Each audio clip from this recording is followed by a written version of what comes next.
What's going on, sports fans? We're going to come late night action. It is Saturday night, 11:21 Central Standard Time. I had a busier night. Had to do some work at my side job, and then came home. And let's get some NBA out tonight because it starts early tomorrow. And hopefully this will help some of you guys get your lineup set. We got a bigger slate tomorrow, 7 games.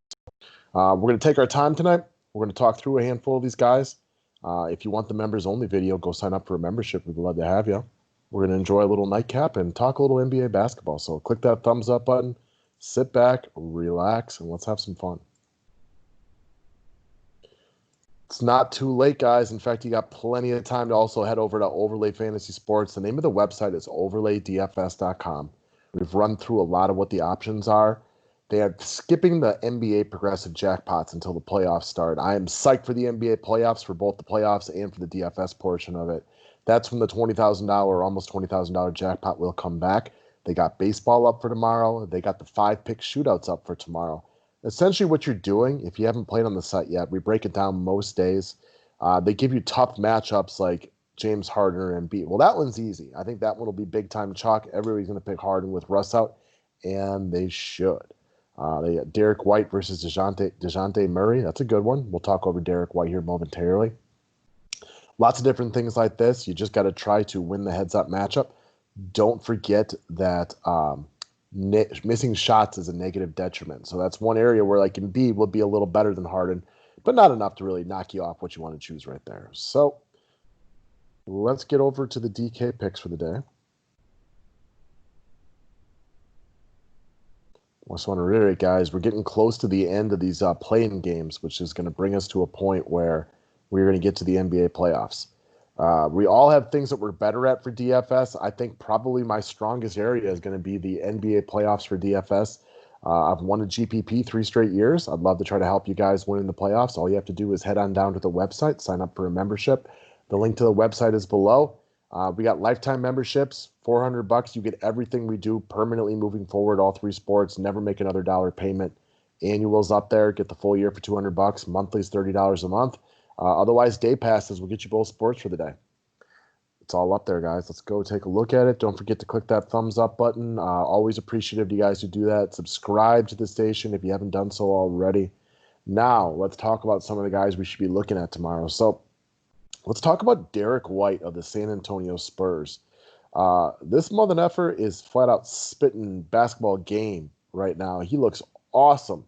He is one of those guys that felt like they spent quarantine developing basketball superpowers that we didn't even know were applicable to him before. Up there with the Michael Porter Jr.'s, the TJ Warrens of the world. This guy looks incredible in the bubble. And technically, San Antonio is still playing. It's a last-ditch effort. I have every reason to believe that they're going to try tomorrow. They have a great matchup with the New Orleans Pelicans. White himself has been shooting like a sniper throughout these playing games. The Spurs are playing hard for Pop right now.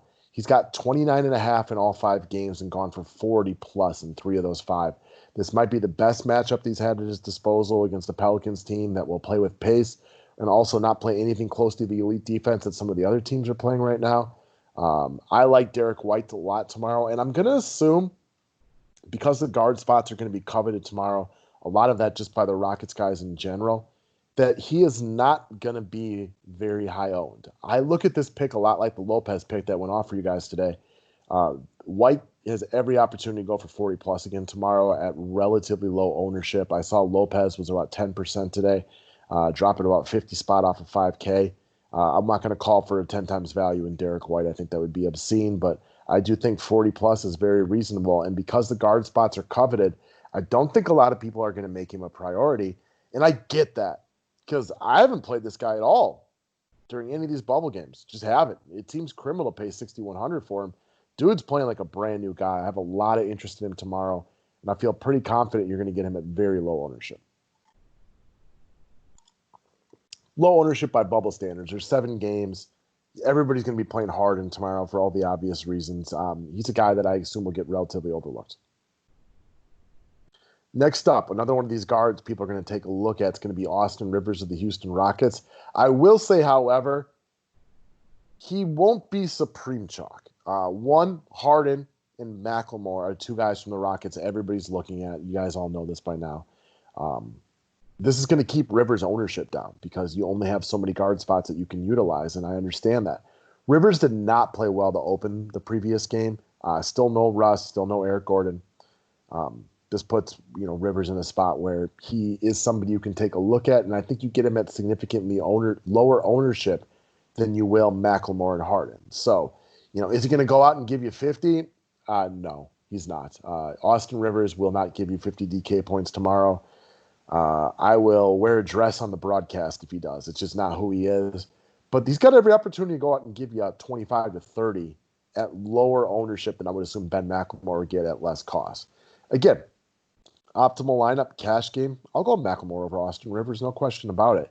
But the Rockets are one of these teams still playing for the dub. I expect Rivers to play big minutes. He played big minutes last game. He just didn't play well early. He gained confidence throughout the game.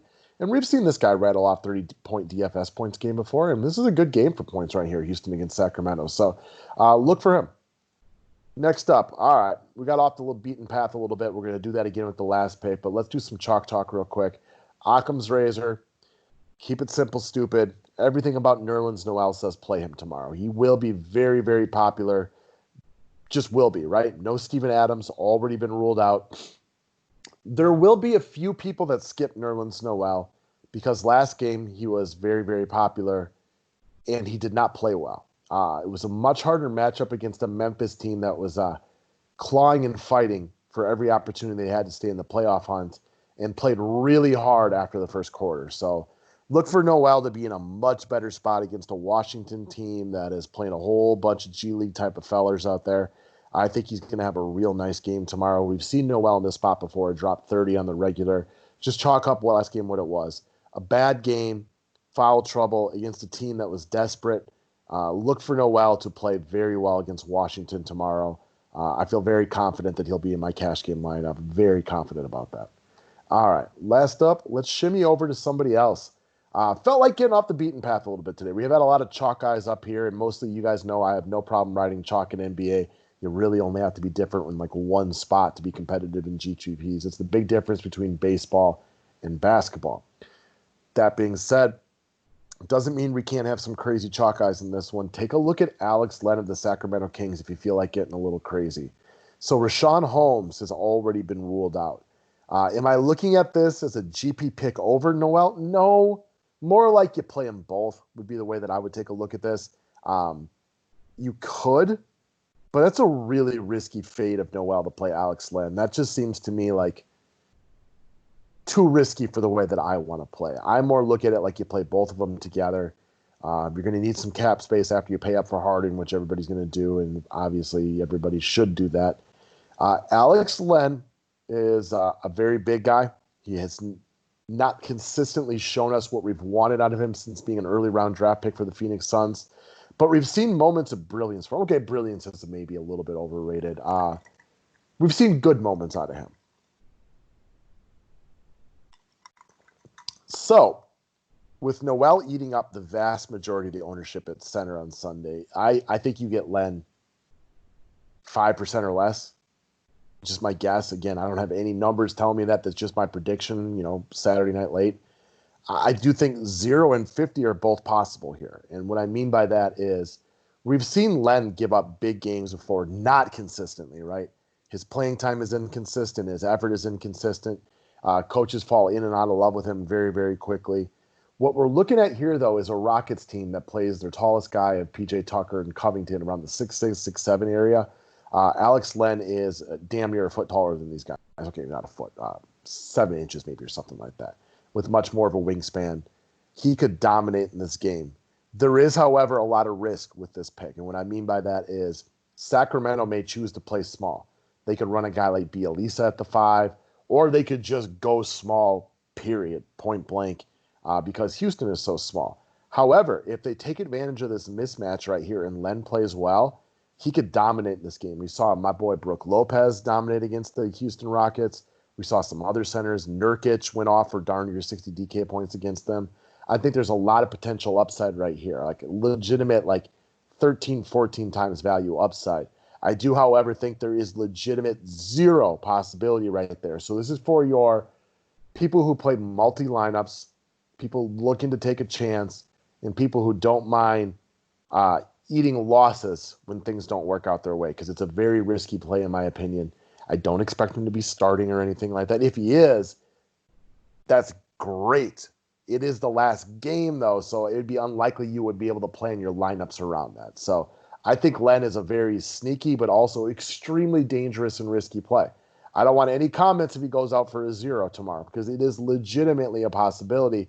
I think he has an opportunity to go off, though, because there's nobody on the Houston Rockets that can defend him if they decide to go in that direction, which is inherently where the risk is from. That's that, guys. Thanks for watching. Click that thumbs up button. Sign up for a membership. Let's go win some money. And we will see you for dual videos back on Monday, where we'll talk baseball and basketball again. We'll get back into overlay. Hopefully everybody's enjoying their weekend. Cheers. Have a great night. Or morning.